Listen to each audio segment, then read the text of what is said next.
কুমড়ো ফুলে ফুলে নুয়ে পড়েছে লতাটা, সজনে ডাঁটায় ভরে গেছে গাছটা। আর আমি ডালের গুঁড়ি শুকিয়ে রেখেছি। খোকা, খোকা তুই কবে আসবি, কবে ছুটি? চিঠিটা তার পকেটে ছিল, ছেঁড়া আর রক্তে ভেজা। মাগো, ওরা বলে সবার কথা কেড়ে নেবে, তোমার কোলে শুয়ে গল্প শুনতে দেবে না। বলো বা তাই কি হয়? তাই তো আমার দেরি হচ্ছে। তোমার জন্য কথার ঝুড়ি নিয়ে তবেই না বাড়ি ফিরবো। লক্ষ্মী মা, রাগ করো না, মাত্র তো আর কটা দিন।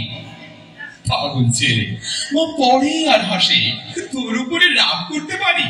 নারকেল চিড়ে কোটে, উড়কি ধানের মুরগি ভাজে, এটা সেটা আরো কত কি। তার খোকা যে বাড়ি ফিরবে। ক্লান্ত খোকা, কুমড়ো ফুল শুকিয়ে গেছে, ঝরে পড়েছে ডাটা, পুইলতাটা নেতানো। খোকা এলি। ঝাপসা চোখে মা তাকায় উঠোনে যেখানে খোকার সব শকুনিরা ব্যবচ্ছেদ করে। এখন মার চোখে চৈত্রের রোদ পুড়িয়ে দেয় শকুনিদের।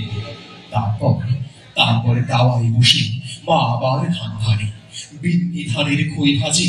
খোকা তার কখন আসে। এখন মার চোখে শিশির ভোর, স্নেহের রোদে ভিটে ভরেছে। ধন্যবাদ।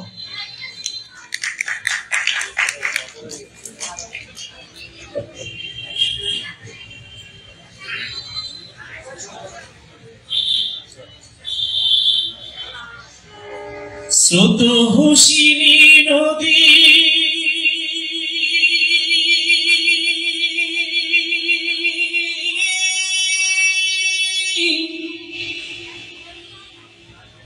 পালতোলা দোলে, দূরে দূরে দূরে বহু দূরে।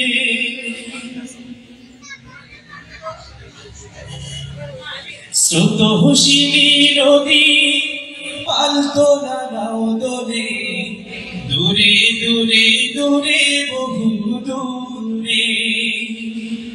স্রোত হুসিনী নদী